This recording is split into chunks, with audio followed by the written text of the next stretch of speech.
I don't know if this is the TWAB, but we're going to open up with an intro. Another week, boys. And another TWAB. Our path forward. This has been one of the most difficult weeks in our studio's history, as we've parted ways with people we respect and admire. We spent this week supporting one another, including those who are at the studio, as well as friends and colleagues who no longer are. We want to acknowledge the feedback and concerns you have about Lightfall and recent seasons, as well as your response to the reveal of the final shape. We know we have lost a lot of your trust. Destiny needs to surprise and delight. We haven't done this enough, and that's going to change. Destiny needs to surprise and delight. We haven't done this enough, and that's going to change. To us, the path forward is clear. We need to make the final shape an unforgettable Destiny experience. We want to build something that will be regarded alongside the best games we have ever made. A fitting culmination that honors the journey we've been on together for the past 10 years. Forsaken, the Witch Queen, and the Taken King. These are the standard bearers we aim to live up to. Holy crap. Again, last year, remember, hold on. Last year, this was considered over delivery, especially Forsaken. They put it first here, especially Forsaken. That was considered over delivery. But they're saying right here, a fitting culmination that honors the journey we've been on together for the past 10 years. Forsaken, the Witch Queen, and the Taken King. These are the standard bearers we aim to live up to. We are intensely focused on exceeding your expectations for the final shape. Destiny 2 has more than 650 dedicated teammates pouring all their energy and expertise into delivering this epic moment and its subsequent episodes. In the weeks ahead, you will be hearing more from us about what's next on the short-term horizon, beginning with our next season in late November. Afterwards, we will begin to unpack our team's bigger, bolder, and brighter vision for the final shape, as well as the bridge we plan to build to take us all out of this darkness and into the lights. See you Starside, the Destiny 2 dev team. Well, I was hoping for some specifics, but the TWID will return next week with the new updates from the Crucible Strike team. Today, we have an update with the community from the Destiny 2 development team. Oh, wow. Guys, no TWAB. There is no TWAB today. This is all we have is this one post right here. Our path forward. I want to kind of go through a few things real quick. Yes, what I was hoping to see today was, especially with the title like Our Path Forward, like I was hoping to see those specifics. Again, Bungie has not actually come out and fully addressed the fact that the final shape is getting pushed back. All right, so Bungie's really steering clear from, I guess saying that, which I don't know why, because internally it's very much known that the final shape is in fact delayed. Maybe they're like, look, let's just get this coming season out the door before we start talking about the final shape. Here's the thing. I may be sucking that copium right now, but when I read stuff like this, that they need to make the final shape an unforgettable experience, when they point out the 3 best expansions in Destiny and say that these are the standard bearers. Remember, last year it was all about how to build a business model, how to not over deliver, how to get the train out the station and just fix it along the way. This right here at least tells me someone at Bungie knows what we want, which is for these 3 expansions to be the standard. Cross, come on, man. What do you want me to tell me? I've been doom and gloom all week. What do you want me to tell you? Huh? That a good portion of the studio, or that not the entire studio, is working on the final shape? Obviously so. You got right here. They gave you the number, 650 dedicated teammates, which is still a lot of people.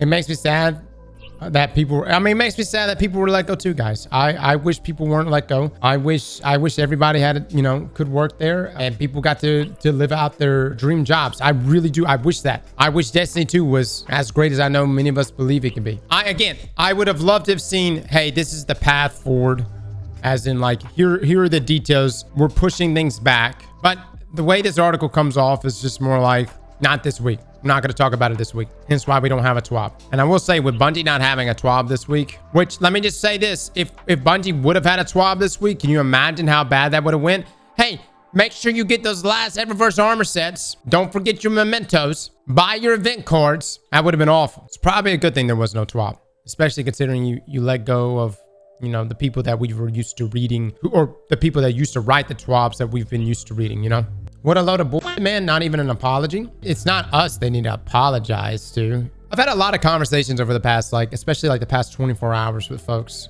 We did put out a video yesterday talking about Marathon. I'm talking about the dev cycle behind it. Talking about, Tarkov streamers and how that got mixed into playing Marathon and the growing pains that Marathon has faced. But I've also had conversations around how the developers feel about Destiny 2 and how Bungie feels about Destiny 2.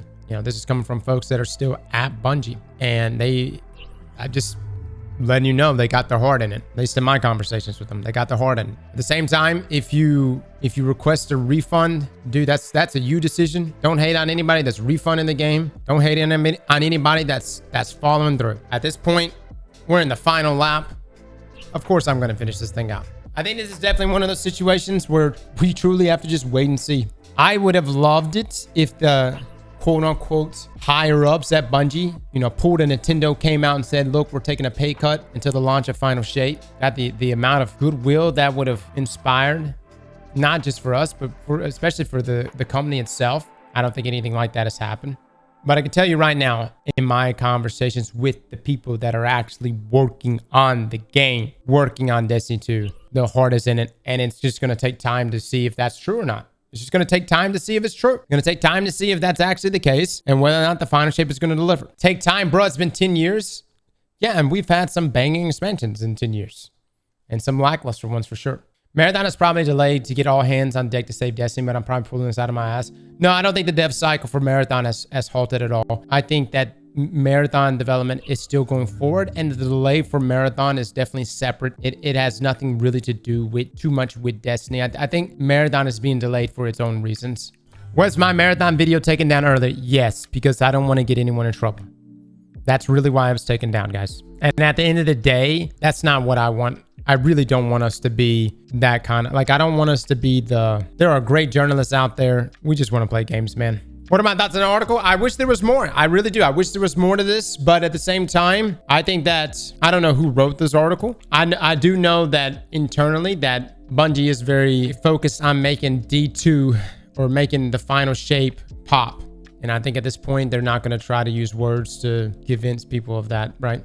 They're just gonna have to let things play out. They know the show that this past week has been. Transparency would have been nice. I don't think any company in the history of companies is gonna be like, yeah, we should have went about a different direction in how we let people go. You know what I mean?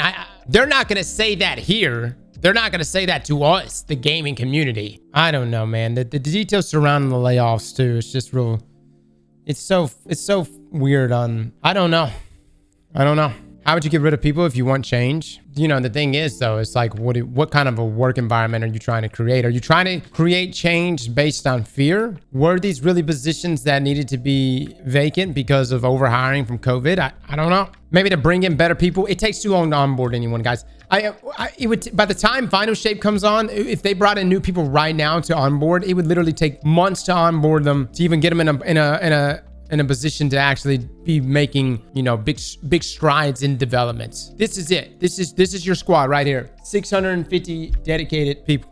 Now, here's what you really need to realize. Those 650 people are probably about to bust their ass. Better or for worse, they are probably about to have to bust their ass. And I guarantee you, the feeling around the office is people are not happy at the waterhole. You've got friends and others that got let go, and you're being told, hey, we're backing up Final Shape. We're going to have to make it pop. Oh, by the way, these are the standards. Forsaken the Witch Queen, the Taken King. We're in earning trust mode again, or at least this is what I would think is what's being expressed. We are having to earn the goodwill and trust back of our community. And here's the thing. That's not something that you can accomplish in an article. You just can't. This is another Forsaken situation.